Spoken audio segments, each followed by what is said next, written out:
여러분 축복합니다. 우리 옆에 분들 서로 인사 나누도록 하겠습니다. 잘 오셨습니다. 오늘도 은혜 받으십시오. 오늘도 이제 시편 강해. 오늘은 범위가 좀 많습니다. 시편 15편부터 24편까지 10개의 시편을 다루도록 하겠고요. 페이지 수는 많은데 실은 이제 이게 본문들이 다 들어가 있기 때문에 이 본문 다 빼면은 반도 안 됩니다. 그래서 여러분 이제 다 읽는 것이 아니기 때문에 약 한 3분의 2 정도 분량 한다고 생각하시면은 될 것 같습니다.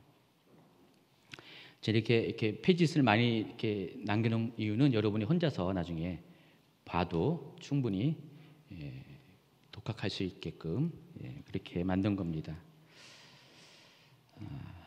지난 시간에 시편 3편부터 14편까지 이야기하면서 앞에 또 서론 부분을 다뤘어요. 오늘도 그 다음 순서 하면서 또 앞에 것들 다시 한번 점검하는 시간을 먼저 갖도록 하겠습니다. 시편은 모두 150편으로 되어 있고 시편은 모두 5권으로 구성되어 있다고 말씀드렸습니다.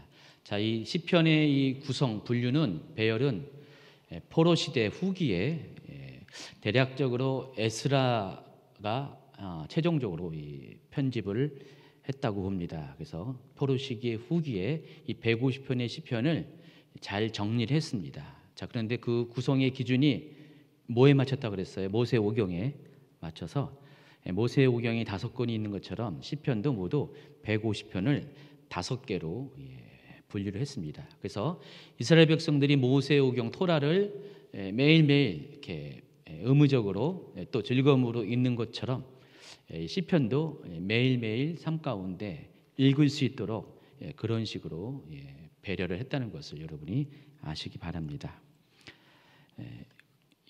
또 5권으로 구성된 이 시편의 첫 번째 권인, 우리가 지금 큐티릴 첫 번째 권인 1편부터 41편 하고 있습니다. 그래서 그 1권 1편부터 41편까지는 또다시 5개로 구분할 수가 있어요. 소그룹으로 나눌 수가 있는데 1, 2편이 있고 1, 2편은 표제어가 없습니다. 이것은 시편 150편 중에서 가장 나중에 저작됐습니다. 시편이 대략 한 1000년 기간 동안 걸쳐서 기록이 됐다고 했죠. 그러니까 모세의 시편부터 시작해가지고 맨 마지막에 포로 시대의 시편까지 약 1000년의 기간 동안에 쓰여진 시편들을 모은 겁니다. 물론 시편들이 더 많았겠죠. 근데 그 중에서 좀 간추려가지고 꼭 필요한 것만 하나님의 영감에 의해서 이 편집자가 배열자가 이렇게 150편을 굉장히 정교하게 이렇게 구성을 했습니다. 그래서 1, 2편은 그 모든 시편의 서론에 해당하는 것이에요. 그러니까 표제어가 없습니다. 시편이 어떤 성격의 시인지 무엇을 말하고자 하는지를 1, 2편에 마치 서시처럼 그렇게 기록을 했습니다. 그래서 제가 이제 요거는 지난번에 주일날 따로 설명을 해드렸는데 놀랍게도 이 시편 1, 2편에 남아 있는 메시지는 뭐죠? 마지막 때에 대한 메시지라는 것을 알 수가 있습니다. 마지막 때 우리가 성도가 어떻게 살아야 될 것인가? 첫 번째 말씀을 묵상하는 삶을 살아야지 흔들리지 않고 악인의 길을 가지 않고 요동치 않고 물가에 심은 나무처럼 그렇게 열매를 맺고 또 잎사귀가 푸르른 삶을 살 수가 있다고 말씀을 드렸습니다. 그리고 또 우리가 이 마지막 때를 이기려면 어떻게 해야죠? 하나님을 예배하는 삶을 살아야 된다고 그랬습니다. 하나님과 교제하는 삶, 그렇게 살아야지 우리가 마지막 때를 승리할 수 있다고 말씀드렸어요. 시편 1, 2편이 그 이야기를 다루고 있습니다. 그리고 결과적으로 시편 전체가 말하고자 하는 내용이 그거예요. 시편이 말하고자 하는 것은 우리가 하나님 안에서 이렇게 살 수 있는 방법이 하나님 말씀을 묵상하고 하나님을 예배하는 것, 두 가지를 강조하고 있다는 것을 알 수가 있습니다. 아마 오늘 다루는 거에도 그 부분이 많이 나와 있을 것을 여러분이 발견할 겁니다. 그리고 3편부터 14편 지난주에 다뤄드렸고요. 자, 이 두 번째 단락인 3편부터 14편까지는 저자가 다 다윗이라고 그랬어요. 모두 12개의 시편의 저자가 다 다윗이고, 그리고 이 전반적인 흐름이 다 탄원시라고 불렀어요. 탄원시가 어떤 내용이라고 했죠? 먼저 하나님을 부르면서 자신 속에 있는 그런 힘들고 어렵고 절망적인 상황들을 하나님께 토로하는 그런 것으로 시작하죠. 하나님, 도대체 언제까지 나를 이렇게 내버려 두실 것입니까? 하나님, 왜 내 인생을 이렇게 만드셨습니까? 이 상황을 허락하셨습니까? 라는 그 하나님 앞에 자신의 삶의 문제에 대해서 단식을 토로하는 그런 출발을 한다 그랬습니다. 자, 그렇지만은 탄식으로 끝나는 게 아니라 이 탄원시는 그 다음 단계로 곧바로 하나님을 신뢰하는, 그럼에도 불구하고 하나님 다시 나를 구원해 주실 것이라는 그 하나님에 대한 신뢰의 고백, 또 감사의 고백, 그리고 최종적으로 그럴 하나님을 찬양하는 내용으로 끝난다고 그랬습니다. 이 시편 전체를 봐더라도 탄원시가 엄청 많이 나오고, 또 시편 그 전체의 절반 분량의 저자인 다윗의 시 중에서도 절반이 탄원시라는 것을 여러분이 아시기 바랍니다. 지난 그 시간에는 3편부터 14편의 거의 흐름은 이 탄원시와 관련됐어요. 물론 탄원시라고 분류할 수 있는 것은 3분의 2의 분량인 8개의 시가 탄원시지만은 전체적인 흐름이 다 탄원적인 내용과 관련되어 있다는 것을 말씀드렸습니다. 그래서 하나님께서는 그 다윗이라는 한 사람의 인생을 통해서, 정말 탄식의 삶을 살 수밖에 없는 다윗이라는 인생을 통해서 성도의 삶도 어떻게 살 것인가에 대해서 미리 샘플로 보여줬고, 다윗은 그것을 시를 지음으로써 그 안에 있는, 내면에 있는 마음들, 상황들을 잘 우리에게 전달을 했다고 말씀드렸습니다.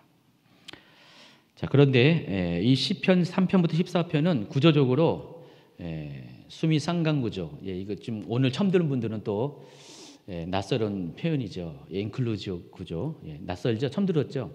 그래서 여러분 이제 앞전의 강의들을 꼭 필히 들으셔야 됩니다. 앞으로 이제 계속 나올 거예요. 시편 끝날 때까지 한 100번은 반복할 겁니다. 그래서 이 3편부터 14편까지는 구조적으로 이것을 하나의 통으로, 한 개의 시로 이렇게 만약에 생각한다면은 인클루지브 구조라는 독특한 문학적 구조를 가지고 이렇게 설명을 할 수가 있다고 그랬습니다. 자, 인클루지브 구조라는 것은 어떤 거냐? 그 서두와 말미에 똑같은 단어, 똑같은 주제, 아니면은 또 동일한 모티브를 이렇게 나타낼 수 있는 그런 것들을 의도적으로 배열을 한 거예요. 그리고 그 가운데 중간에 그것을 설명하는 내용, 결국은 주제를 거기 담고 있습니다. 그래서 이것은 좀 여러분 알기 쉽게 말하면은 샌드위치 구조라고 말씀드렸어요. 양쪽에 똑같은 샌드위치 빵이 있고 안에는 그 핵심적인 내용물이 있잖아요. 그래서 무슨 샌드위치면 내용물이 중요한 거잖아요. 근데 내용물을 설명하기 위해서는, 이것이 돋보이기 위해서는 양쪽에 덮는 빵이 중요하잖아요. 그런 식으로 구조적으로 되어 있다 말씀드렸어요. 그래서 그 시편 3편부터 7편이 그 하나의 덮개를 의미하고, 그리고 9편부터 14편도 나머지 덮개고, 중간에 핵심이 뭐예요? 8편에 있습니다. 8편이 이 전체 단락의 주제에 해당하는 것입니다. 그래서 이 3편부터 7편까지에서 그 모티브가 되는 단어가 뭐예요? 대적자예요. 그리고 나머지 9편부터 14편도 역시 대적자가 나옵니다.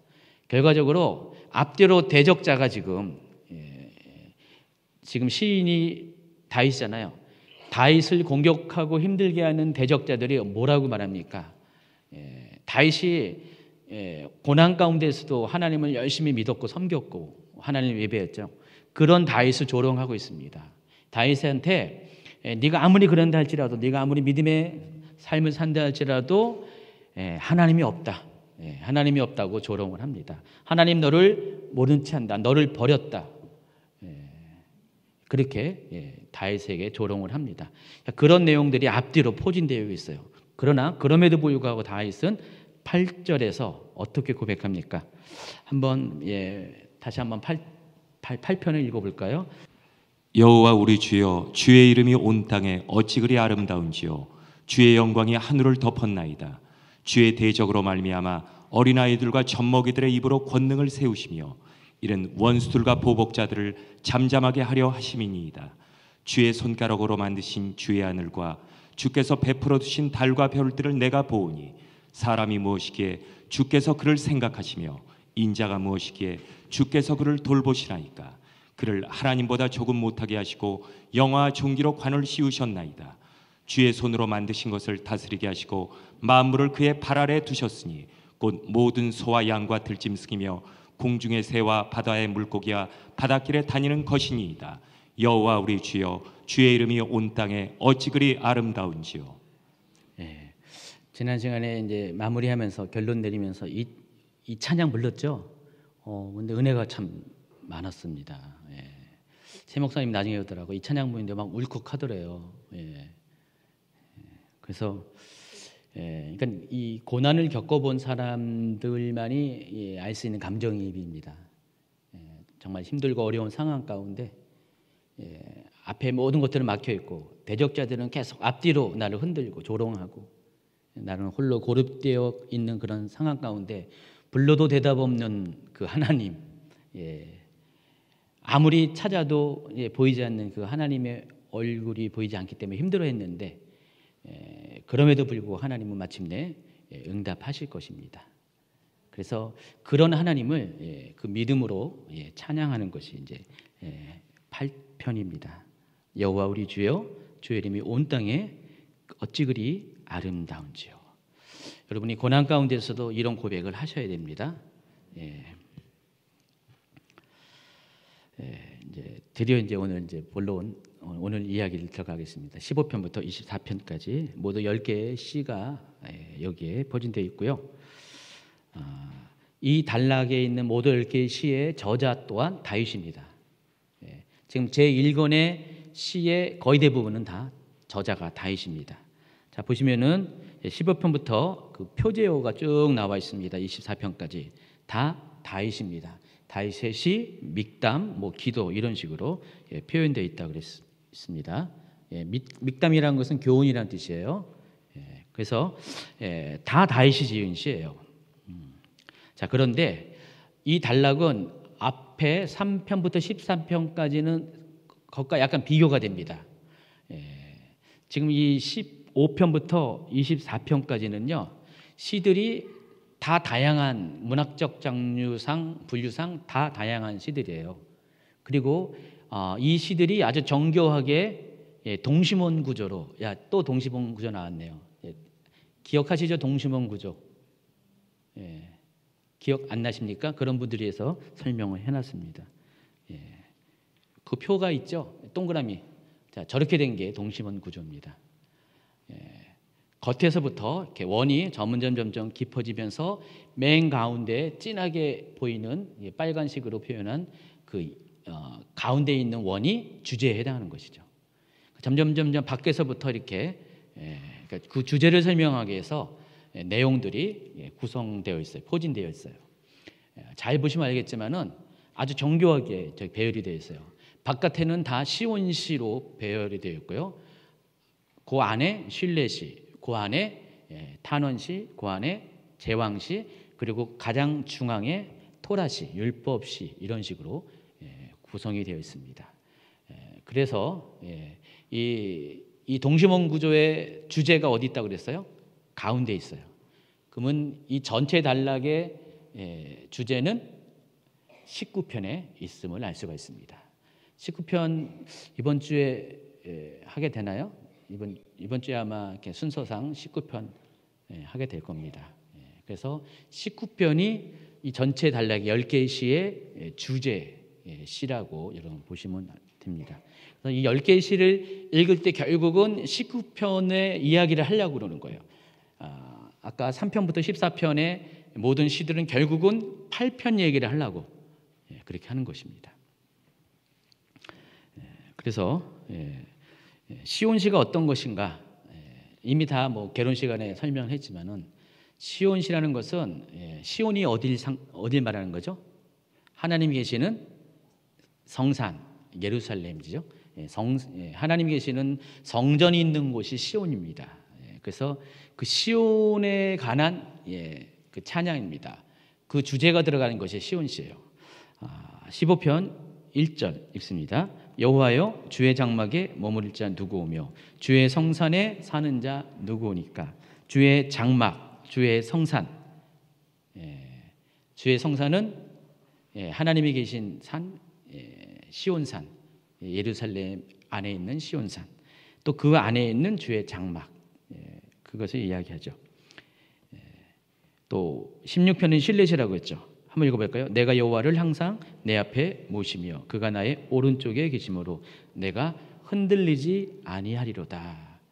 자, 이 내용만 딱 읽어도 실레시가 어떤 의미 있다는 것을 알 수가 있어요. 탄원시 17장 1절 여호와여 의의 호소를 들으소서 나의 울부짖음에 주의하소서 거짓되지 아니한 입술에서 나오는 나의 기도에 기울이소서. 그리고 이제 제왕시 18장 9절 10절 있습니다. 그가 또 하늘을 두리우시고 강림하시니 그의 발 아래는 어두캄캄하도다. 구름을 타고 다니시며 바람 날개를 타고 높이 솟아오르셨도다. 하나님을 왕으로, 여기서 하늘의 왕으로 묘사를 합니다. 그리고 이제 그 가장 중간에 있는 동심의 그 동그라미의 가장 중심에 있는 그 율법시인 19편을 읽습니다. 19편 7절 8절 여호와의 율법은 완전하여 영혼을 소생시키며 여호와의 증거는 확실하여 우둔한 자를 지혜롭게 하며 여호와의 교훈은 정직하여 마음을 기쁘게 하고 여호와의 계명은 순결하여 눈을 밝게 하시도다. 자, 히브리 문학의 특징이 똑같은 것들을 비슷하게 표현해 가지고 반복을 많이 했는데 다 같은 얘기예요. 하나님 말씀을 이야기하는 거죠. 그래서 가운데 하나님 말씀이 어떤 것인가, 어떤 유익이 있는가, 기능에 대해서 설명을 합니다. 그리고 이제 또 보시면은 바로 이 토라시 앞에 있는 제왕시가 있었는데 18편이 제왕시였는데 20편과 21편도 똑같이 제왕시가 또 나와요. 한번 또 읽어볼까요? 20편 9절부터 9절과 21편 1절 시작. 여호와여 왕을 구원하소서 우리가 부를 때 우리에게 응답하소서. 여호와여 왕이 주의 힘으로 말미암아 기뻐하며 주의 구원으로 말미암아 크게 즐거워하리로다. 그리고 그 다음에 껍데기를 그 다음에 이제 둘러싸고 있는 것이 또 탄원시입니다. 앞에 달락에도 탄원시가 바로 앞에 있었죠. 자, 읽어봅시다. 내 하나님이여 내 하나님이여 어찌 나를 버리셨나이까. 어찌 나를 멀리하여 돕지 아니하시며 내 신음소리를 듣지 아니하시니까. 그 다음 껍데기는 쉴렛입니다. 여호와는 나의 목자시니 내게 부족함이 없으리로다. 그리고 마지막으로 또 제일 껍데기에 나오는 24장도 시온시입니다. 3절 여호와의 산에 오를 자가 누구며 그의 거룩한 곳에 설 자가 누구인가. 딱 보니까 이제 여러분 이제 눈에 들어옵니까? 정리가 되죠? 자, 이런 식으로 껍데기는 시온시, 그 안에는 무슨 시요? 쉴렛시, 그 안에는 탄원시, 그 안에는 제왕시, 그리고 가장 중심에는 토라시, 율법시가 이렇게 포진되어서 결과적으로 하나님의 성산에 설 사람이 누군가 가운데 그 답이 나와 있습니다. 하나님 말씀을 묵상하는 사람이죠. 이런 식으로 우리가 이렇게 각각의 시편을 따져 보면은 각각 다른 메시지가 있는 것처럼 보이지만은 이것을 10개의 시편은 하나의 통으로 보면은 이렇게 전체적으로 주고자 하는 메시지가 있다는 것입니다. 그래서 시편은 거의 대부분 이런 메시지가 많이 있어요. 특별히 요 세 번째 단락 15편부터 24편은 요 부분이 아주 확실하게 배열이 정교하게 잘 되어 있다는 것을 아시기 바랍니다. 그러면서 이 15편부터 24편은 이 동심원 구조이면서 또 인클루지오 구조이기도 합니다. 아까 제가 설명한 것처럼 3편과 14편은 전체적으로 인클루지오 구조라고 했는데 이것도 역시 인클루지오 구조예요. 그러니까 뭐 때문에 그래요? 모티브가 있어요. 시온시라는 그 주제가 15편과 24편에 그 서두와 말미에 포진되어 있기 때문에 그랬어요. 그리고 그 가운데 여호와의 율법을 결국은 강조하기 위해서 그 중심에 19편이 들어가 있습니다. 한번 보시면 이제 딱 눈에 들어올 겁니다. 15편 1, 2절 같이 있습니다. 여호와여 주의 장막에 머무를 자 누구며 주의 성산에 사는 자 누구오니까 정직하게 행하며 공의를 신천하며 그의 마음에 진실을 말하며. 자, 맨 껍데기에 있는 또 24편 3절 4절 같이 있습니다. 여호와의 산에 오를 자 누구며 그의 거룩한 곳에 설 자가 누구인가. 곧 손이 깨끗하며 마음이 청결하며 뜻을 허탄한 데에 두지 아니하며 거짓 맹세하지 아니하는 자로다. 자, 시편 15편 1, 2절과 24편 3, 4절을 보면은 내용이 어때요? 유사하죠. 같은 얘기하는 거죠. 그리고 쓰여진 단어도 하나님의 산, 또 하나님의 장막, 그리고 특별히 마음이라는 단어를 동시에 양쪽에 다 사용했습니다. 그리고 중심에 하나님의 말씀, 율법을 그렇게 강조를 하고 있어요. 결국은 하나님의 산에 들어가는 자, 하나님의 산이라는 것은 하나님의 임재가 있는 곳인데 그 하나님의 임재에 가까이 갈 수 있는 사람이 누구라고요? 그 마음에 율법을, 하나님 말씀을 새기는 자, 그런 사람이 하나님 임재에 가까이 설 수 있다. 그 얘기를 하는 것입니다. 자, 그럼 오늘 이제 다 끝난 거죠, 그렇죠? 얘기 다 끝났어요. 다 끝났는데 이제는 이제 개별적으로 각각의 시편들을 설명을 하겠습니다. 이미 여러분 다 이제 파악을 했어요. 근데 개별적인 것들을 설명을 하겠습니다. 83페이지로 넘어갑니다. 그래서 이 시편 15편부터 24편은 그 가운데에 있는 19편을 중심으로 세 등분할 수가 있어요. 그래서 15편부터 18편이 한 단락, 그리고 19편 따로 있고 20편부터 24편이 또 한 개의 단락으로 해서 세 등분할 수가 있습니다. 첫 번째 소단락인 15편부터 18편은 또 그 안에 주제가 있겠죠. 과연 누가 시온의 축복인 하나님의 임재를 누릴 수 있는가에 초점을 맞추고 있어요. 그래서 아무리 대적자로부터 핍박이 있는 상황이 있다 할지라도 하나님 말씀을 마음에 새긴다면은 그로 인해서 하나님의 임재를 경험하게 되고 또 하나님과의 교제의 기쁨으로 인해서 성도가 고난을 승리할 수 있다. 그 얘기를 하고자 합니다. 15편부터 18편의 전체 주제가 그렇다는 것이죠. 자, 시편 15편을 또 개별적으로 설명해 드리겠습니다. 아까 말씀드린 것처럼 24편과 서로 대칭을 이루죠. 인클루즈 구조로 반복되는 게, 동일하게 반복되는 게 여호와의 산, 성산, 또 여호와의 장막, 그리고 마음, 이 세 단어가 반복이 되고 있습니다. 그래서 15편을 보면은 아주 주제가 아주 명료해요. 누가 여호와의 장막에 머무를 수 있는가? 누가 주의 성산에 살 수 있는가? 그 물음부터 시작해요. 15편은요. 근데 이것이 15편부터 24편 전체의 질문이기도 합니다. 그래서 누가 하나님의 산에 오를 수 있을까? 누가 하나님의 장막에 머무를 수 있을까? 24편 3절도 똑같은 질문하죠. 여호와의 산에 오를 자가 누구며 그의 거룩한 곳에 설 자가 누군가. 표현만 약간 다르고 순서만 뒤바뀌어 있을 뿐이지 결국은 같은 얘기하고 있어요. 누가 하나님의 임재 안에 있을 수가 있는가.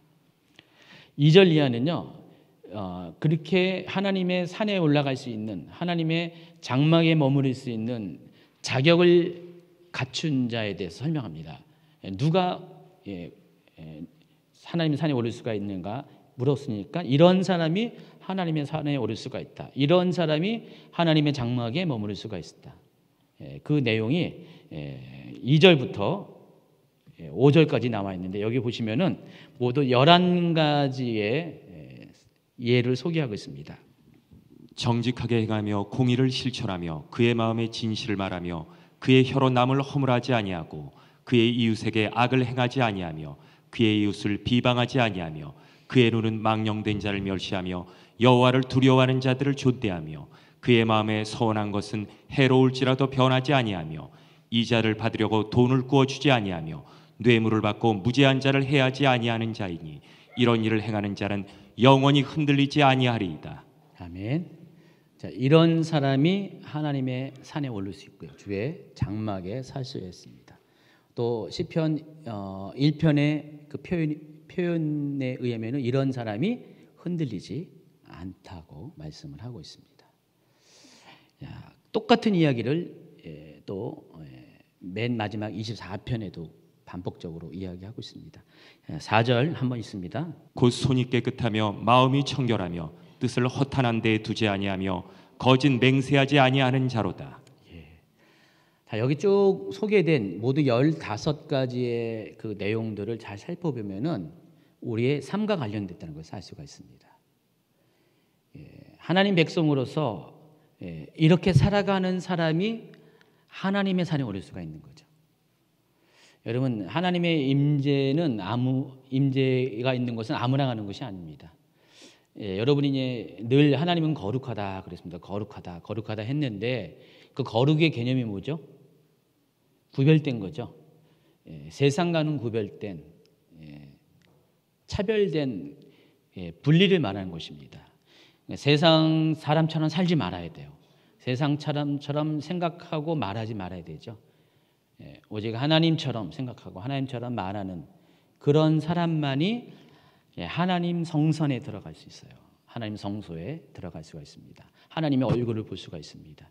자, 그런데 그게 여기 보면은 행위와 연관되어 있다는 것을 알 수가 있어요. 이렇게 실제로 이렇게 삶을 살아야지 거룩한 사람이고 구별된 사람이고 이런 사람만이 하나님 나라에 들어갈 수가 있다라는 것입니다. 이것은 이미 모세의 율법 가운데 다 언급된 것이고요. 또 하나님 나라의 백성에게 요구된 성품이라고 할 수가 있습니다. 그래서 여러분이 이제 율법에 대해서 이렇게 제가 여러 번 말씀을 드렸지만은 오늘 시편 서론 개론 얘기하면서도 이렇게 잠깐 언급했지만은 율법은 억지로 지키는 것이 아니라 하나님과의 교제 안에서 자연스럽게 지켜지는 것입니다. 율법의 기능이라는 게 뭐죠? 하나님께서 우리를 사랑하기 때문에 그 사랑하기 때문에 우리에게 이거 하지 말라 저거 하지 말라고 우리에게 어떤 제한을 준 겁니다. 율법이 발생되는 원인은 동기는 하나님의 사랑이에요. 우리를 속박하려고 하는 그런 하나님의 우리 미운 감정이 아니라 절대적으로 우리를 사랑하기 때문에 허락하신 것입니다. 여러분의 자녀를 사랑하기 때문에 여러분의 자녀들에게 특별히 어린 자녀일수록 이거 하지 말라 저거 하지 말라 요구사항이 많잖아요. 어릴 때는 엄마 아빠가 부모님이 하는 모든 것들이 힘들고 억압하는 것처럼 보이지만은 그래서 중학교 될 무렵에는 엄청나게 반항하잖아요. 자기가 머리도 크고 생각이 생기면서 부모의 마음을 잘 이해가 안 되니까 막 반항하다가 청소년기를 지나면 어떻게 해요? 부모 마음이 이거였구나. 뒤늦게 이제 깨닫게 되죠. 그래서 잘못한 부분에 대해서 후회하기도 합니다. 결혼하고 애 낳고 나면 확실하게 알게 되죠. 자, 우리가 영적인 것도 영적인 신앙의 성장 과정도 똑같습니다. 처음에는 우리가 영적으로 어릴 때는 하나님 마음을 이해할 수가 없습니다. 그래서 하나님이 이 율법으로 주신 것에 대해서 다 지키지 말라고 하는 것이 너무나 속상하죠.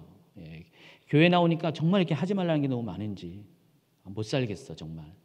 그렇게 처음에 갑갑해하는 분이 있어요. 근데 이제 교회 다니고 하나님을 이제 경험할수록 하나님이 정말 나를 사랑하기 때문에 그렇구나. 내가 만약에 이것들을 하나님이 하지 말라는 것들을 지키지 않았으면 내 인생이 어떻게 될 것인가에 대해서 답이 나오거든요. 정말 내 인생이 저 악의 구렁텅이에 빠지고 그런 죄의 골짜기에서 벗어나지 못했을 것이라는 것을 뒤늦게 깨닫죠. 그때부터 어떻게 되죠? 지키지 말라고 해도 지킵니다. 누가 뭐라 그래도 지켜요. 그것은 하나님 나에게 주시는 좋은 선물이기 때문에. 자, 율법은 그렇게 지키는 거죠. 억지로 하는 것이 아니라 자연스럽게 자연스러운 동기에 의해서 율법을 지키게 되는 것입니다. 그리고 그 자연스러운 동기를 가져다주는 그런 그 원인이 하나님과의 관계에 있다는 것을 알 수가 있습니다. 하나님은 알면 할수록, 하나님이 어떤 분이라는 것을 깨달으면 깨달을수록 하나님의 마음과 뜻 안에서 우리에게 허락하신 율법이 의미가 뭔지를 알기 때문에, 그래서 율법을 즐거이 지킬 수가 있는 것이에요. 여러분의 마음에 율법을 새긴다는 것, 마음에 하나님의 말씀을 새긴다는 것은 그런 의미죠. 마음에 하나님 마음을 새기는 거죠. 하나님의 뜻을 새기는 거죠. 그러면 자연적으로 행동은 그 마음에 따라서 즐겁게 따라갈 수가 있다는 것입니다. 그래서 저도 이제 성도분들에게 이렇게 뭘 이렇게 설교를 하든 뭐 이렇게 가르침을 주든 간에 이거 하지 마세요, 저거 하세요 이렇게 강압적으로 잘 안 해요. 제가 이렇게 좀 여러분 보기에 좀 부드러워 보이지만은 실은 이렇게 할 말을 다 해요. 다 하는데 방법이 틀린 거죠. 방법은 일단은 여러분에게 하나님 마음을 먼저 알게 하려고 노력을 하죠. 그러다 보니까 좀 제가 좀 이렇게 뭘 설명해도 넓게 설명하죠. 근데 거기까지 이제 이해를 못하신 분들은 그 핵심을 알기 전에 이제 포기하는 분들이 좀 있어요. 그래서 그동안 이제 이런 강의라면은 이렇게 잘 안 나오다가 이제 좀 여러분 좀 깨달은 것 같아요. 지난주부터 이렇게 시편 1, 2편 설교한 이후부터 여러분들이 이제 수요일날 더 많이 나오시는 것 같아요. 여러분은 할렐루야하고 저는 놀렐루야. 그래서 그동안 이렇게 어려웠잖아요. 그렇죠? 어려웠는데 이제는 좀 뭐랄까요? 마음이 역시 어려웠죠. 근데 엄청 제가 쉽게 설명하잖아요. 최선을 다해서 쉽게 설명하는데 그럼에도 어려웠는데 이제는 좀 이렇게 뭔 얘기 하려는 거 아니니까 여러분 이제 어렵지 않죠? 덜 어렵죠? 그런 겁니다. 하나님 말씀은 결코 어려운 게 아니에요. 여러분이 마음으로 먼저 동의가 되고 마음으로 사모하면은 이 말씀이 어렵지가 않습니다. 처음부터 사모함이 없으니까 아예 안 들리는 거예요. 안 들려가지고 여기 앉아 있어도 그냥 귓가에서 이쪽으로 나왔다가 이쪽으로 나가든지 아니면 이쪽으로 갔다가 이렇게 뒤로 흘러가든지 이 머릿속으로 안 들어가는 경우가 많이 있어요. 머리만 들어가는 게 아니라 마음속까지 내려와야 되죠. 그래서 요한 1서 5장 3절을 한번 여러분들 같이 읽어볼까요? 시작. 하나님을 사랑하는 것은 이것이니 우리가 그의 계명들을 지키는 것이라. 그의 계명들은 무거운 것이 아니로다. 뭔 말하는지 이해되겠죠? 그래서 여러분 하나님 말씀을 마음에 새긴 자만이 거룩한 성산에 들어갈 수가 있습니다. 주의 장막에 거할 수가 있습니다. 여러분 뒤에 보면 이제 주의 장막을 사모하는 시편들이 많이 나와 있는데 그 주의 장막에 거하고 싶습니까? 그럼 여러분 하나님 말씀을 지켜 행해야 됩니다. 사랑해야 된다는 것입니다. 자, 16편으로 넘어갑니다. 자, 16편은 약간 무슨 문학적 장르로 무슨 시라고 그랬어요? 쉴렛이라고 했습니다. 뒤에 23편 여호와는 나의 목자시니 그것도 쉴렛이에요. 이 두 가지가 이 전체 구조 안에서 15편부터 24편까지 이 단락 안에서 서로 같은 위치에 대칭을 이루고 있습니다. 평행 구조로 되어 있습니다.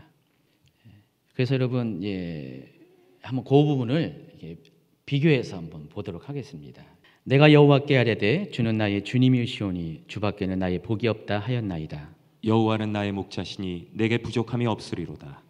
내가 여호와를 항상 내 앞에 모시며 그가 나의 오른쪽에 계심으로 내가 흔들리지 아니하리로다. 그가 나를 푸른 풀밭에 누이시며 쉴 만한 물가로 인도하시는도다. 주께서 생명의 길을 내게 보이시리니 주의 앞에는 충만한 기쁨이 있고 주의 오른쪽에는 영원한 즐거움이 있나이다. 내 평생에 선하심과 인자하심이 반드시 나를 따르리니 내가 여호와의 집에 영원히 살리로다. 여호와는 나의 산업과 나의 잔의 소득이시니 나의 분깃을 지키시리이다. 주께서 내 원수의 목전에서 내게 상을 차려주시고 기름을 내 머리에 부으셨으니 내 잔이 넘치나이다. 이는 주께서 내 영혼을 소홀히 버리지 아니하시며 주의 거룩한 자를 멸망시키지 않으실 것임이니이다. 내가 사망의 음침한 골짜기로 다닐지라도 해를 두려워하지 않을 것은 주께서 나와 함께 하심이라. 주의 지팡이와 막대기가 나를 안위하시나이다. 아멘. 어때요, 여러분? 이렇게 16편과 23편이 보면은 분위기가 비슷하죠? 예.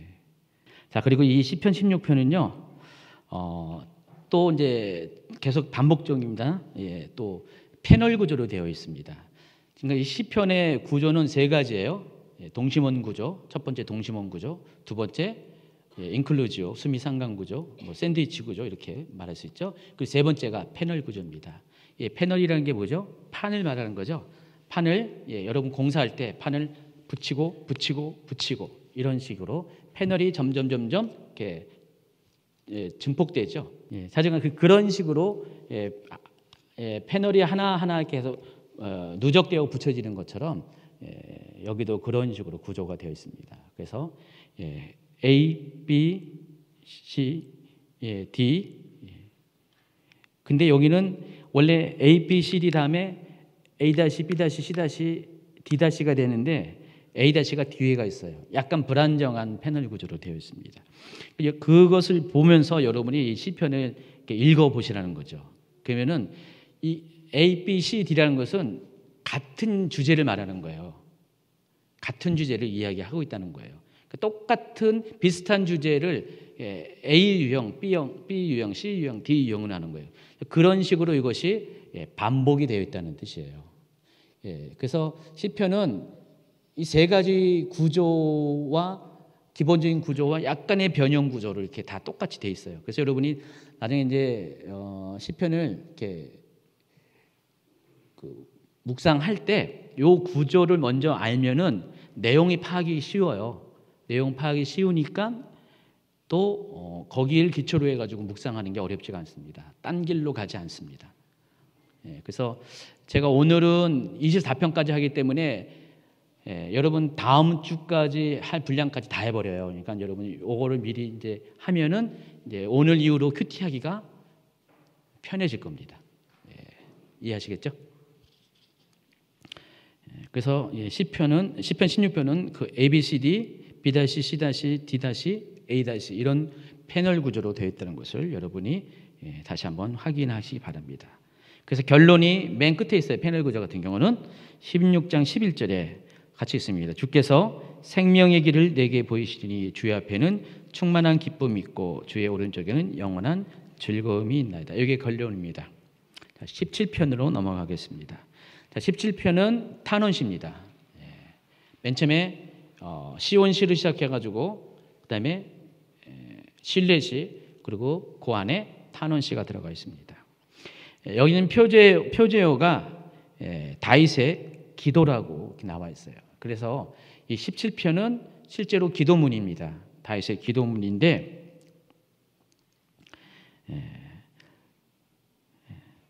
이 17편과 22편도 동일한 탄원시로서 짝을 이루고 있습니다. 그래서 이 17편과 22편을 비교하면은 동일한 단어들이 사용되어 있다는 것을 알 수가 있어요. 17편 12절에 보니까 그는 그 움킨 것을 찢으려 하는 사자 같으며 은밀한 곳에 엎드린 젊은 사자 같으니이다 라는 표현이 있는데 22편에도 비슷한 표현이 있습니다. 많은 황소가 나를 에워싸며 바산의 힘센 소들이 나를 둘러섰으며 내게 그 입을 벌림이 찢으며 부르짖는 사자 같으니이다. 나를 사자의 입에서 구하소서라고 똑같이 이 탄원시 안에 같은 단어들을 사용하고 있습니다. 그러니까 대적을 사자로 묘사하면서 그 사자가 공격하는 것 같은 그 상황 가운데서 나를 구해달라는 그런 이야기가 나와 있습니다. 그리고 17편도 아까 16편처럼 패널 구조로 되어 있습니다. 여기도 약간 변형된 패널 구조입니다. ABC, A-, B-, C- 그리고 A, 2- 이런 식으로 되어 있습니다. 그래서 여러분 그 유형이 어떤 의미인지를 이렇게 보시면 이렇게 한번 눈으로 한번 보세요. A가 여호와여 나의 기도에 귀를 기울이셔서 지금 시편 17편 1절을 지금 함축해가지고 이렇게 표현한 겁니다. 그런데 A-인 17편 6절에도 보면은 여호와여 내 말을 들으소서. 또 A2- 보세요. 13절 여호와여 일어나 나의 영혼을 구하나소서. 다 내용들이 유사하죠. 자, B에 해당하는 거 보세요. 17편 2절 3절은 그 기도의 내용이 있습니다. 나를 판단하소서. 또 B-는 7절부터 9절인데 여기도 기도의 내용이 있습니다. 원수에서 건지소서. 자, 이런 식으로 보시면은 이렇게 비슷한 유형끼리 이렇게 분류를 해놓은 거예요. 그래서 여러분이 요걸 보면서 큐티를 하면은 여러분이 큐티에 많이 도움이 됩니다. 결론적으로 17편은 의인과 악인을 대조합니다. 그래서 악인은 어떤 사람인가? 14절, 15절 한번 읽어볼까요? 여호와여, 이 세상에 살아있는 동안 그들의 분깃을 받은 사람들에게서 주의 손으로 나를 구하소서. 그들은 주의 제물로 배를 채우고 자녀로 만족하고 그들의 남은 산업을 그들의 어린아이에게 물려주는 자이다. 여기서 그들은 악인을 가리킵니다. 근데 15절에 나는 의로운 중에 주의 얼굴을 배우리니 깰 때 주의 형상으로 만족하니이다. 악인은 어떤 거예요? 재물에 만족하는 사람. 의인은 하나님 임재 형상에 만족하는 사람. 그렇게 이야기합니다. 그래서 결국은 뭐예요? 그런 악인처럼 재물에 만족하는 삶을 살 것이 아니라 의인처럼 하나님 얼굴을 보는 그 은혜에 만족하는 삶을 살라. 그 얘기를 하고 있습니다. 18편은 제왕시입니다. 이 단락에서 가장 긴 내용을 가지고 있고요. 자, 근데 이 18편은요. 구약성경 사무엘하 22장에 보면은 다윗의 시가 나오는데 그거와 똑같습니다. 자, 그러면은 여러분 어떻게 알겠어요? 사무엘하가 먼저 쓰여졌겠죠. 당연히 쓰여졌고, 그리고 사무엘하가 대략 언제 쓰여졌을까? 지금 그 사울이 BC 1050년부터 1010년까지 제의를 했고요. 다윗이 1010년부터 970년까지, 그리고 솔로몬이 970년부터 930년까지 각각 40년씩 이스라엘을 통치했습니다. 근데 이 사무엘하는 다윗의 그런 이야기를 주로 기록했어요. 그럼 언제 쓰여졌죠? 약 BC 1000년 정도부터 몇십 년 기간 동안. 그리고 이 시편이 최종적으로 마무리된 게 5세기 경이라고 그랬죠. 거의 500년, 600년 정도 차이가 날 것입니다. 그러면은 그 500년, 600년 뒤에 그 앞전에 500, 600년 전에 사무엘하에 쓰여진 이 다윗의 시를 5, 600년 후에 누군가가 이것을 하나의 시편으로 갖고 온 거예요. 원래는 구약 성경 사무엘하 22장에 있는 거를 갖고 와서 시편 18편으로 만들어 버린 거예요. 이해하시겠죠? 그래서 한번 이것도 정말 똑같은지 안 똑같은지를 한번 확인하는 시간을 갖도록 하겠습니다. 나의 힘이신 여호와여, 내가 주를 사랑하나이다.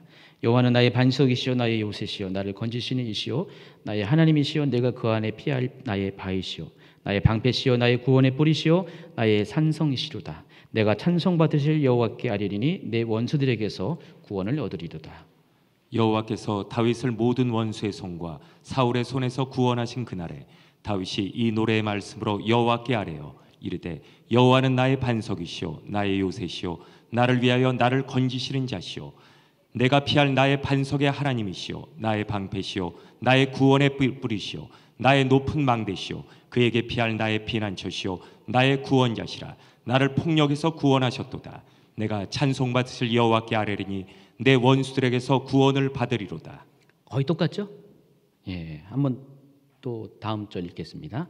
여호와여 이름으로 내가 이방 나라들 중에서 주께 감사하며 주의 이름을 찬송하리이다. 여호와께서 그 왕에게 큰 구원을 주시며 기름 부음 받은 자에게 인자를 베푸시며 영원토록 다인과 그 후손에게로다. 이러므로 여호와여 내가 모든 민족 중에서 주께 감사하며 주의 이름을 찬양하리이다. 여호와께서 그의 왕에게 큰 구원을 주시며 기름 부음 받은 자에게 인자를 베푸시며 영원하도록 다윗과 그 후손에게로다 하였더라. 보시면은 여러분 충분히 비교가 되겠습니다.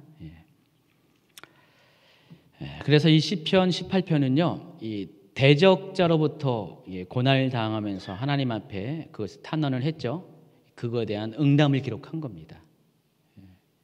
그래서 하나님께서는 하나님 말씀을 지키는 자에게 반드시 상을 주시고 또 자기에게 피하는 자에게 방패가 되어 주시는 분이다. 그 이야기를 지금 18편에는 다루고 있습니다. 그래서 18편은 동시mon구조로 되어 있어요. 그래서 이런 식으로 18편이 굉장히 길지만은 이런 식으로 각각의 A 유형, B 유형 이렇게 쭉 나누면서 거기에 그 주제를 단락의 주제를 알게 되면은 긴 문장이지만은 모두 50절까지 되어 있지만 여러분이 파악하는데 어렵지가 않습니다. 한눈에 다 들어오죠, 이렇게. 여러분이 자막을 보시면은 PPT 보시면은 18편은 이런 구조로 되어 있어요. 18편은 이런 내용입니다. 어렵지 않죠. 그래서 동시문 구조의 주제가 가운데 있으니까 D와 D 다시에 있습니다. 그래서 하나님께서는 규례를 지킨 이 다윗에게 보응하시는 분이시고 또 하나님은 자기에게 피하는 자에게 방패가 되어주신 분이다. 그 얘기를 지금 50절 전체에서 결과적으로 하고 있다는 것을 여러분이 아시기 바랍니다. 요 강의안을 여러분이 먼저 숙지하신 다음에 큐티를 해보세요. 그럼 훨씬 수월할 겁니다. 뭐 큐티 안 하는 분들 뭐 상관없고. 자, 그런데 이 18편은요 재미있는 표현이 있습니다. 제가 시편 전체가 종말론적인 메시지를 갖고 있다고 그랬는데 이 B단락에 보면은 7절부터 내용을 보면은 마치 마지막 날에 예수님께서 재림하실 때의 장면을 묘사하고 있다는 것을 여러분 알 수가 있습니다. 7절부터 하고 산들의 터도 요동하였으니 그의 진노로 말미암음이로다. 그의 코에서 연기가 오르고 입에서 불이 나와 사름이요 그 불에 숯이 피었도다. 그가 또 하늘을 들이우시고 강림하시니 그의 발 아래는 어두캄캄하도다. 그룹을 타고 다니시며 바람 날개를 타고 높이 솟아오르셨도다. 그가 흑암을 그의 숨는 곳으로 삼으사 장막같이 자기를 두르게 하시며 곧 물의 흑암과 공중의 빽빽한 구름으로 그리하시도다. 그 앞에 광채로 말미암아 빽빽한 구름이 지나며 우박과 숯불이 내리도다. 여호와께서 하늘에서 우레소리를 내시고 지존하시니가 음성을 내시며 우박과 숯불을 내리시도다. 그의 화살을 날려 그들을 흩으시며 마른 번개로 그들을 깨뜨리셨도다. 이럴 때 여호와의 꾸지람과 곶김으로 말미암아 물밑으로 드러나고 세상의 터가 나타났도다. 네. 여러분 계시록을 이렇게 읽으신 분들은 계시록에 있는 몇 가지 표현들과 오버랩되는 것을 여러분 확인할 수가 있습니다. 계시록에는 하나님이 임재하실 때 나타나는 5가지의 현상들을 소개하는데 거기에 부분적으로 여기에 그런 것들이 표현이 되어 있어요. 뭐 계시록까지 안 본다 할지라도 하나님께서 하나님의 성산 시온산에 임재하실 때도 하나님께서도 이 빽빽한 구름 가운데 임하시기도 합니다. 그래서 여기 나와 있는 몇 가지 단어를 보면 하나님의 임재가 있을 때 일어나는 그 현상들을 여기도 똑같이 소개하면서 결국 하나님께서 심판의 주로서 오실 것이고 또 그 마지막 때 그 심판의 주는 예수 그리스도시죠. 예수 그리스도께서 이 땅에 오시는 것들을 여기 묘사를 하고 있다는 것을 알 수가 있습니다. 시편 144편 4절 5절에도 똑같이 마지막 때 예수님의 강림을 이렇게 또 예고하는 표현들이 있습니다. 144편 5절 6절 있습니다. 여호와여 주의 하늘을 두리우고 강림하시며 산들에 접촉하사 연기를 내게 하소서. 번개를 번쩍 이사 원수를 흩으시며 주의 하사를 쏘아 그들을 무찌르소서. 자, 19편으로 넘어갑니다. 19편도 앞에 18편처럼 동심원 구조를 갖고 있습니다. 그래서 이 19편은 이 전체 단락 15편부터 24편의 주제에 해당하죠. 그래서 율법을 통해 주어지는 하나님의 은혜에 주목을 합니다. 그래서 여러분 대적자를 물리치기 위해서는 뭘 집중해야 된다고요? 하나님 말씀을 집중해야 돼요. 여러분 어려운 환경에 고난에 이기려면 승리하기 위해서는 하나님 말씀이 여러분 마음판에 새겨져야 한다는 것입니다. 그래서 그 율법이 주는 유익에 초점을 맞춰서 설명을 하고 있고요. 지금 이제 제 동심원 구조라는 것은 이 전체 단락을 말하는 거고, 그 중에서 19편은 또 패널 구조로 되어 있습니다. 지금 이제 다 이해하죠. 패널 구조, 그리고 인클루지오, 또 동심원 구조 이제 뭔지 이제 앞으로 계속 반복할 거니까 여러분 뭐 어렵지 않습니다. 어느 정도 이제 하다 보면은 목사님들도 모르는 이제 놀라운 수준에까지 여러분의 시편에 대해서 단계에 오르게 될 겁니다. 시편 하면은 뭐 이런 거야 하면서 여러분 이제 충분히 앞으로 시편을 1년 동안 할 거거든요. 중간에 지루할까봐 이제 41편까지 끝나고 데살로니가 전후서하고 하박국 할 거고, 그 다음에 또 2권 할 거고, 그 다음에 또 뭔가 다른 거 정할 거예요. 그런 식으로 중간에 뭐 이렇게 지루하지 않게 껴서 하지만은 결과적으로는 150편을 다 하면은 그 150편만 다 해도 한 1년 걸려요. 그렇게 보면 여러분 이제 시편에 대해서 해박하게 될 겁니다. 자, 19편은요 전반부는 하나님께서 창조하신 이 창조물을 통해서 계시하신 것들을 이제 다룹니다. 하나님께서 창조물을 통해서 하나님의 영광과 말씀을 계시하세요. 그리고 후반부에는 이제는 율법을 통해서 이제 성문화된 율법을 통해서 하나님의 뜻을 계시합니다. 자, 그런 구조로 되어 있습니다. 그래서 가장 중요한 것이 그 A-에 해당하는 7절부터 9절 한번 같이 읽도록 하겠습니다. 여호와의 율법은 완전하여 영혼을 소생시키며 여호와의 증거는 확실하여 우둔한 자를 지혜롭게 하며 여호와의 교훈은 정직하여 마음을 기쁘게 하고 여호와의 계명은 순결하여 눈을 밝게 하시도다. 여호와를 경외하는 도는 정결하여 영원까지 이루고 여호와의 법도 진실하여 다 의로우니. 10절부터 13절까지 있습니다. 금 곧 많은 순금보다 더 선호할 것이며 꿀과 송이꿀보다 더 달도다. 또 주의 종이 이것으로 경고를 받고 이것을 지킴으로 상이 크니이다.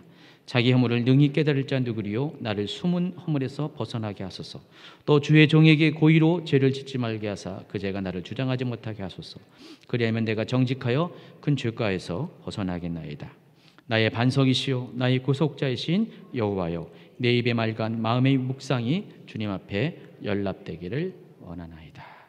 아멘. 자, 이제 얼마 남지 않았습니다. 20편부터 24편.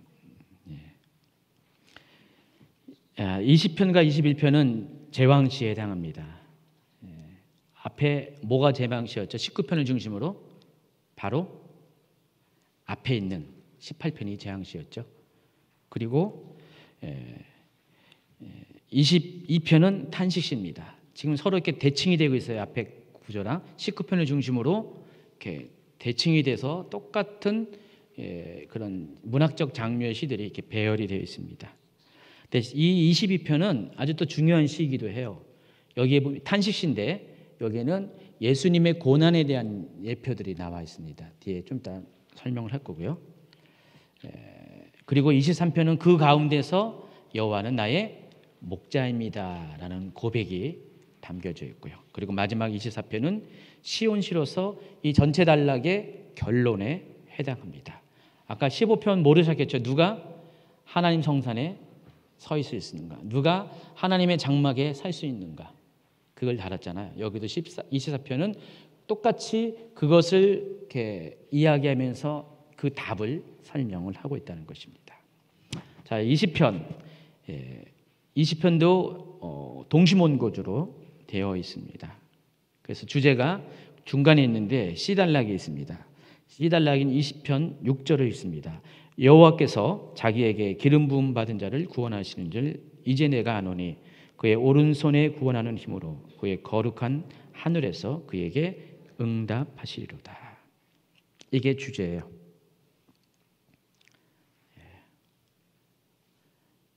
21편, 빨리빨리 넘어갑니다. 21편도 역시 제왕시에 해당합니다. 하나님을 의지하는 왕이 하나님의 보호를 받아서 흔들리지 않는 것을 재차 강조하고, 여기도 마찬가지로 동시몬 구조로 되어 있고요. 당연히 중간에 있는 것이 주제죠. 시달락 21편 7절이 있습니다. 왕이 여호와를 의지하오니 지존하신 이의 인자므로 흔들리지 아니하리로다. 그래요. 20편에는 하나님께서 기름 부음 받은 자 곧 왕에게 오른손에 구원하는 힘으로 응답할 것입니다. 또 왕이 여호와를 의지하오니 지존하신 이의 인자므로 흔들리지 아니할 것입니다. 라는 그런 이야기를 하고 있습니다. 22편,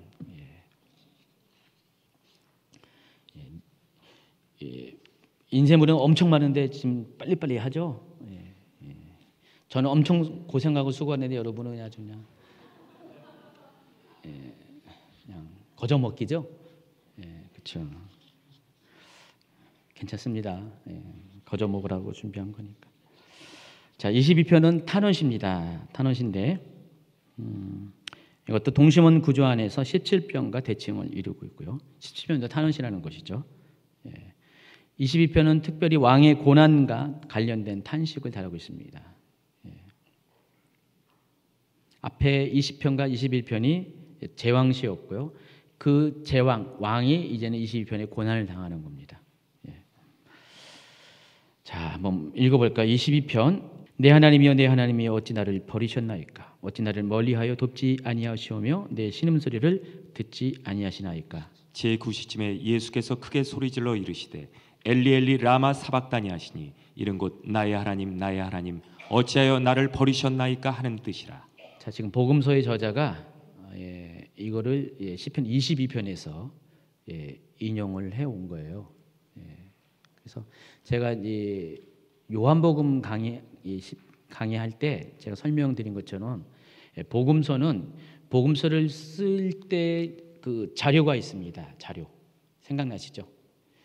복음서를 기록할 때 마태, 마가, 누가, 요한이 복음서를 기록할 때 그 자료들이 있어요. 기초 자료들이 있는데 그 자료 중에 하나가 예수님 말씀이고요. 예수님 말씀. 그래서 보통 Q 자료라고 그랬습니다. 그리고 또 한 가지가 뭐라고 했어요? 메시아와 관련된 구약의 예언들. 근데 특별히 이 시편에도 그게 많이 있다는 것입니다. 그래서 시편 22편에도 그 자료가 여기 있습니다. 시편 22편 18절. 내 겉옷을 나누며 속옷을 제비 뽑나이다. 이에 예수께서 이르시되 아버지 저들을 사하여 주옵소서. 자기들이 하는 것을 알지 못함이니이다 하시더라. 그들이 그의 옷을 나눠 제비 뽑을세. 다 이 시편에서 가져온 겁니다. 그리고 시편 22편은 A, B, B-A- 동시몬 구조 같은데 약간의 변형된 그런 구조로 되어 있습니다. 여기 쭉 보시면은요, 22편이 길지만은 이런 식으로 분류가 가능한 거예요. 딱 보시면 알겠지만은 첫 번째 A 단락에서는 하나님에 대한 호소가 나오죠. 그리고 두 번째 단락에서는 하나님께 대한 신뢰와 또 탄식의 내용, 또 B-도 똑같이 간청과 탄식에 관한 것, 그리고 A-는 여호와께 대한 호소에 대한 응답으로 하나님을 찬양하는 이런 구조로 되어 있어요. 근데 중요한 것은 그 B-단락에 있는 소문자 ABC가 저런 식으로 이렇게 배열이 되어 있다는 것을 아시기 바랍니다. 그래서 먼저는 하나님에 대한 신뢰를 고백하고 또 탄식의 내용, 탄식하는 내용을 담고 또다시 신뢰. B에서는 간청, 탄식, 간청 이런 식으로 서로 이렇게 엇갈리면서 이렇게 이런 내용들이 이렇게 구조적으로 이렇게 정리가 될 수가 있다는 것을 여러분이 아시기 바랍니다. 쭉 이 방식대로 이렇게 읽어 보시면은 뭐 제 말이 뭔 말인지 알게 됩니다. 근데 중요한 것이 자, 이 22장에 보면은 이 탄식의 깊이가 굉장히 깊어요. 다른 탄원시보다도 22장은 탄식이 아주 극에 다릅니다. 22장 22편 6절부터 8절까지 한번 읽도록 하겠습니다. 같이 읽습니다. 나는 벌레요 사람이 아니라 사람의 비방거리요 백성의 조롱거리니이다. 나를 보는 자는 다 나를 비웃으며 입술을 삐죽거리고 머리를 흔들며 말하되 그가 여호와께 의탁하니 구원하실 걸 그를 기뻐하시니 건지실 걸 하나이다. 여기서 탄식의 내용이죠. 나는 벌레 사람이 아닙니다. 다윗은 너무 힘들었어요. 왕인데도 불구하고 앞에가 제왕시였잖아요. 제왕시 실내시를 가는 제왕시였는데 왕임에도 불구하고 벌레 취급을 당한 것 같아요. 사람 취급을 안 당한 것 같아요.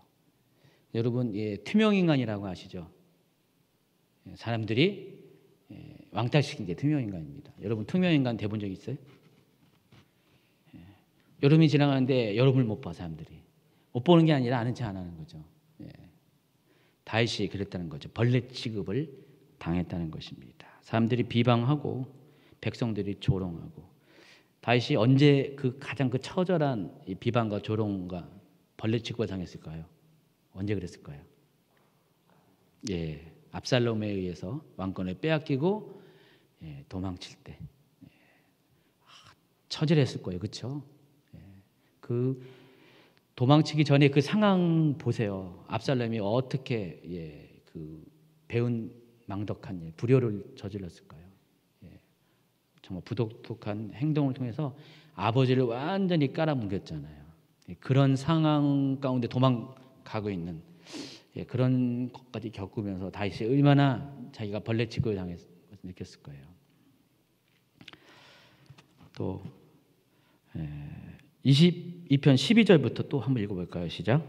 많은 황소가 나를 에워싸며 바산의 힘센 소들이 나를 둘러쌌으며 내게 그 입을 벌림이 찢으며 부르짖는 사자 같으니이다.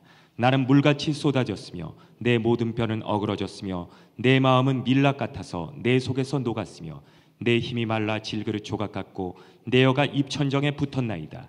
주께서 나를 죽음의 진토 속에 두셨나이다. 개들이 나를 에워쌌으며 악한 무리가 나를 둘러 내 수족을 찔렀나이다.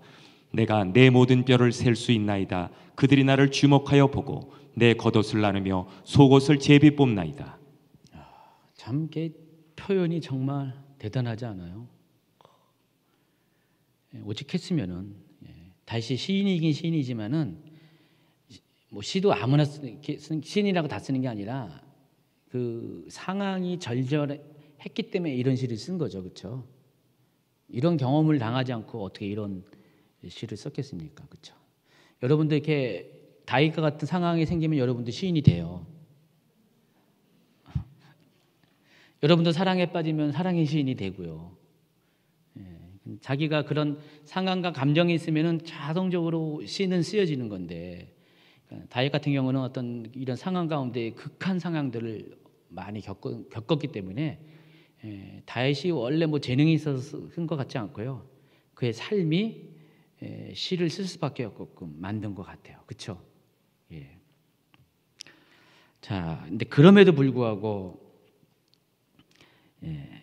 22절부터 한번 읽어보면은요. 내가 주의 이름을 형제에게 선포하고 회중 가운데서 주를 찬송하리이다. 여호와를 두려워하는 너희여 그를 찬송할지어다. 야곱의 모든 자손이여 그에게 영광을 돌릴지어다. 너희 이스라엘 자손이여 그를 경외할지어다. 땅의 모든 끝이 여호와를 기억하고 돌아오며 모든 나라의 모든 족속의 주 앞에 예배하리니 나라는 여호와의 것이요 여호와는 모든 나라의 주제심이로다. 쭉 이 단락을 보면은 앞에 그렇게 하나님 앞에 탄식을 하면서 갑자기 분위기가 확 바뀌죠. 극과 극이 돼요. 여러분 개인적으로 이렇게 감정이 극과 극을 오르는 분도 있잖아요, 그렇죠? 슬펐다가 우울에 빠졌다가 갑자기 그냥 업돼가지고 그런 다윗은 그런 거하고 좀 달라요. 그런 분들하고 약간 다른 겁니다. 다윗은 자기 개인의 감정 때문에 그런 것이 아니라 하나님과의 그 교제 가운데서 고통스러운 그런 표현도 했지만은 그러나 곧바로 하나님을 생각하고 하나님을 의지했더니 다시 힘이 생기면서 하나님 때문에 이게 업된 거지 개인의 감정이 업된 그런 건 아닙니다. 그래서 다윗은 이렇게 감정의 극과 극을 경험하면서 이렇게 시편 21편을 씁니다. 원래 탄원시의 그 묘미가 그런 거죠. 탄식의 말을 쏟아놨다가도 곧바로 하나님에 대한 신뢰와 감사와 찬양으로 바뀌는 것이 탄원시의 그런 전형적인 어떤 구조입니다. 근데 22편에 보면은 아주 가장 바닥의 상황을 묘사를 했어요. 그런 탄식의 내용을 하고 또 반대의 그런 찬양을 이렇게 올리는 것들 보면은 아주 이 다윗이 요 22편을 기록할 때 상황이 굉장히 심각했다는 것. 자, 그런데 여러분 어둠이 깊을수록 빛이 더 환한 것처럼 골짜기가 들어갈수록 산이 높은 것처럼 또 여러분 고난이 깊어질수록 하나님 은혜가 더 크잖아요, 그렇죠? 그렇기 때문에 다윗도 그런 가장 심각한 고난의 상황 가운데 하나님의 은혜를 더 절실히 구했고 또 하나님의 은혜를 발견했을 때 이렇게 극적인 반전을 이루는 시를 쓰게 한 것 같습니다. 자, 왜 시편 22편에 예수님의 고난의 상황 가운데 있는 십자가의 순환 때 사용됐던 인용한 구절이 여기 두 개 아까 소개했잖아요. 그게 들어갔을까 생각을 해봤더니 그런 것 같아요. 십자가만큼 가장 인간이 겪어야 될 다윗이 아까 나는 벌레요 했던 거 있잖아요. 나는 사람이 아닙니다. 지금 예수님 십자가에서 똑같이 당했잖아요. 벌레 취급당했고 사람 취급 사람이 아닌 취급을 당했잖아요. 자, 그런데 가장 고난의 극심한 극에 달하는 순간이었지만은 하나님은 또 놀랍게 반전시킵니다. 깊은 죽음의 어둠 가운데 떨어뜨리셨지만 다시 부활시켰습니다. 영광의 부활로 나았다고 했죠. 다윗은 그렇기 때문에 예수님의 메시아적인 그 사역의 예표이기도 합니다. 다윗은 미리 그 경험한 거예요. 하나님이 다윗으로 하여금 예수님을 미리 경험하게 한 거죠. 그때는 다윗 자기가 예수님 어떤 분인 거 몰랐을 거예요. 몰랐을 건데 다윗의 시를 통해서 하나님께서는 다윗의 후손으로 오실 메시아적인 사역이 어떤 것인가를 미리 예표한 거예요. 그래서 다윗은 그 예표를 위해서 하나님께서 그 인생을 이렇게 가장 극한 상황 가운데 경험하게 하고 또 가장 또 영광의 자리에까지도 오게 하는 롤러코스터를 타게 하는 인생을 허락했던 것 같습니다. 만약에 하나님이 여러분의 인생을 그렇게 사용하신다면 하나님은 여러분을 향한 놀라운 뜻이 있다는 거죠. 왜 하나님이 왜 나만 이렇죠? 왜 옆에 사람은 정말 승승장구하고 뭐 이렇게 문제 없이 잘 지내는 것 같은데 나한테는 기도하는 사람이 없어서 그런가요? 저 사람 보니까 할아버지 할머니가 기도하고 부모님이 기도하고 삼촌이 기도하고 이모가 기도하고 고모가 기도하는데 나는 외톨입니다. 뭐 그런 하소연하는 분 있잖아요. 지난 주일날 오후에 누가 하소연하던데 저기 두 분이 하소연하시던데 여러분 막 이렇게 그러시는 분들 계시잖아요. 그렇죠? 근데 오늘 이 말씀을 보면은 하나님이 결국은 여러분들을 역사적인 인물로 사용하시기 위해서 그런 거죠. 그렇죠? 하나님은 그런 고난을 많이 겪고 고난을 단지 겪는 것을 끝나는 것이 아니라 고난을 통과해서 정말 이렇게 다윗과 같이 하나님을 신뢰하는 모습으로 하나님을 찬양하는 모습으로 여러분이 반응을 하게 된다면은 하나님은 여러분의 인생을 그렇게 놀랍게 사용하신다는 것입니다. 우리 신권세 선교사님이 이렇게 그때 지난 주일날 그랬죠. 하나님 왜 우리 집안은 왜 이럽니까? 그때 뭐라고 했어요? 하나님 주신 감동이 그런 집안에서 너가 태어났다고 그러셨나요?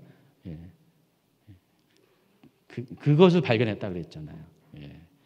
대단한 거죠. 실은 다윗도 그랬거든요. 다윗은 사생아였고요. 다윗은 버려진 자였어요. 태어날 때부터 자랄 때도 또 왕이 됐어도 왕이 되기 전까지도 엄청나게 이렇게 인생 가운데 가장 정말 극단적인 어려운 삶을 살았습니다.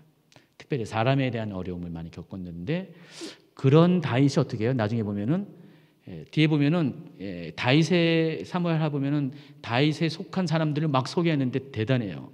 다윗은 대단한 인적 네트워크를 가졌어요. 다윗에 대해서 목숨을 거는 사람들이 한두 명이 아니었습니다. 그런 사람으로 바꿔줬습니다. 우리 이제 다음 주에는 25편부터 37편까지 주제가 온유한 자예요. 온유한 자에 다룰 겁니다. 그 주제가 온유한 자에 다룰 것인데 여러분 마태복음 5장 5절에는 온유한 자가 받을 복을 뭐라고 했죠? 온유한 자가 복이 있나니 땅을 기업으로 받을 것입니다.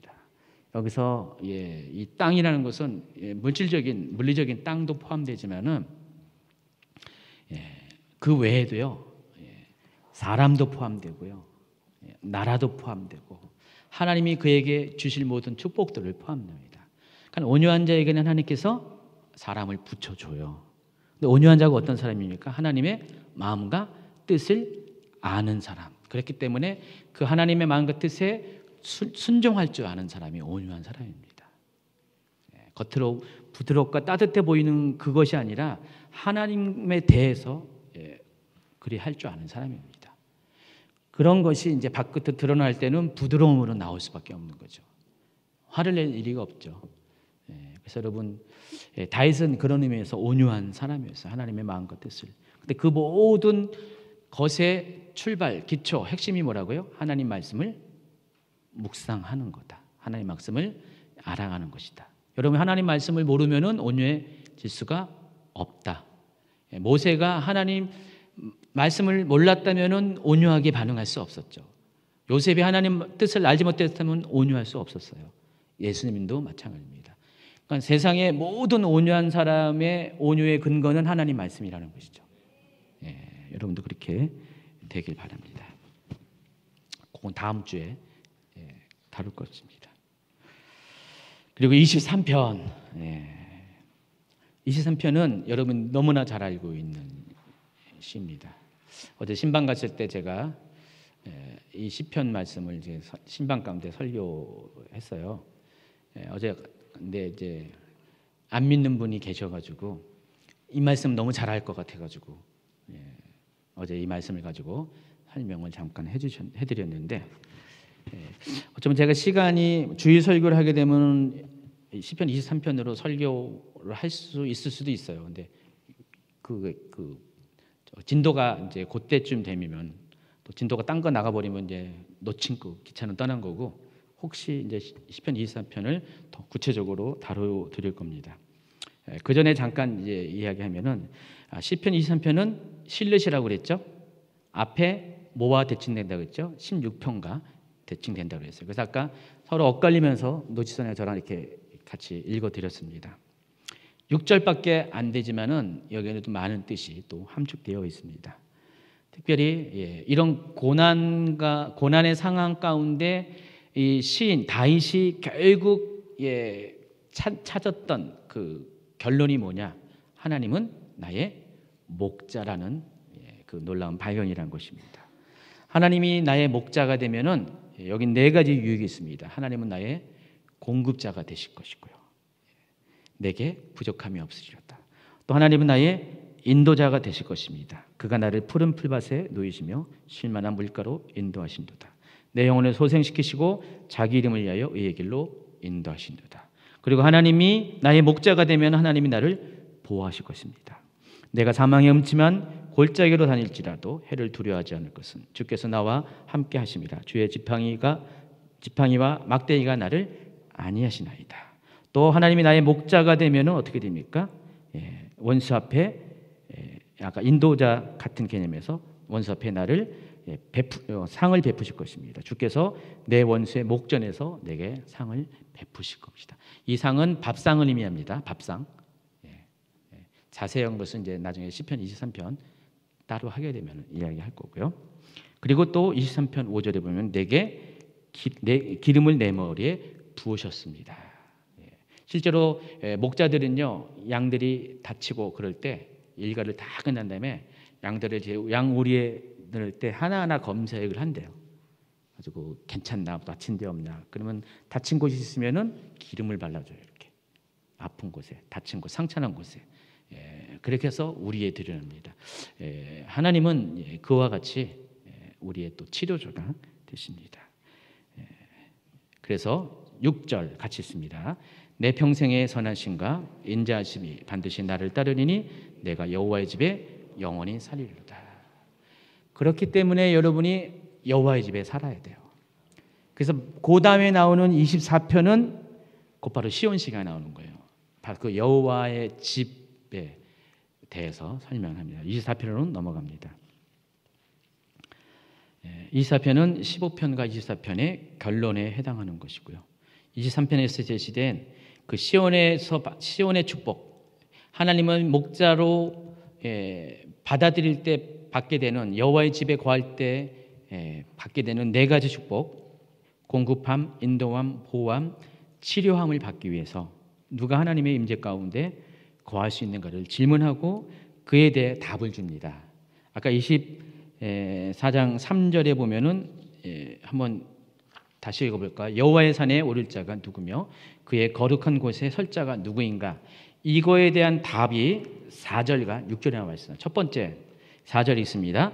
곧 손이 깨끗하며 마음이 청결하며 뜻을 허탄한 데에 두지 아니하며 거짓 맹세하지 아니하는 자, 이런 사람이 여호와의 집에 들어갈 수가 있습니다. 하나님은 나의 목자로 모실 수가 있다는 것입니다. 그래서 그 여호와의 집에 있는 그 복을 누릴 수가 있는 것이죠.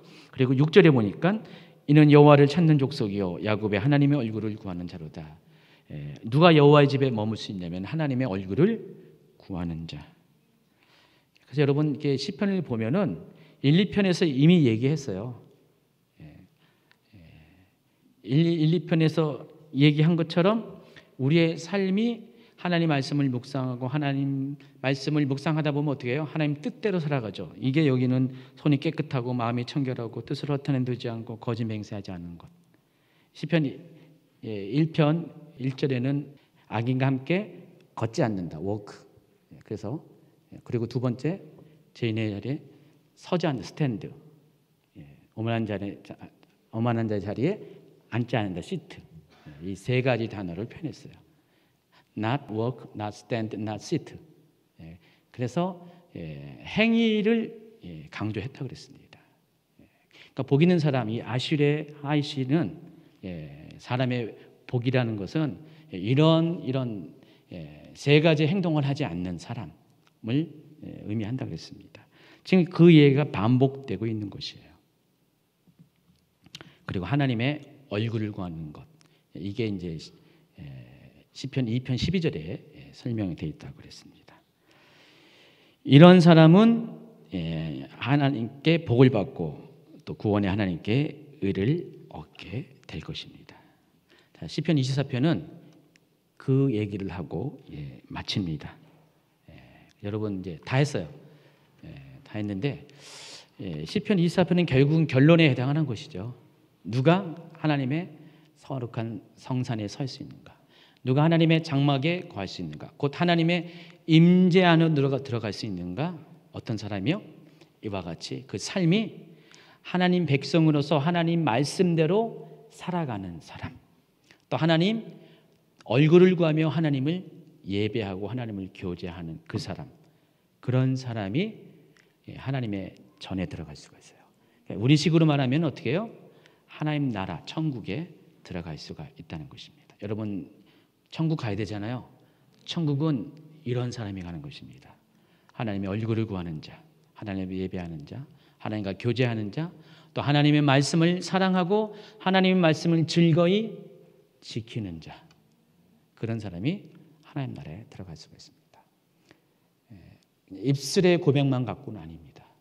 말로만 내가 뭐 구원받았다라고 난 구원받는 거 확신합니다. 그런다고 천국 가는 게 아닙니다. 천국은 그런 사람이 가는 게 아니라 이와 같이 오늘 이렇게 시편에 있는 그런 고백대로 하나님과 정말로 인격적인 교제를 해야 돼요. 예배를 통해서. 예배는 하나님과의 만남이죠. 그리고 하나님 말씀을 알고 묵상하고 지켜 행하는 자. 억지로가 아니라 즐거이 지켜 행하는 자. 여러분 모두가 그렇게 되기를 예수님의 축원합니다.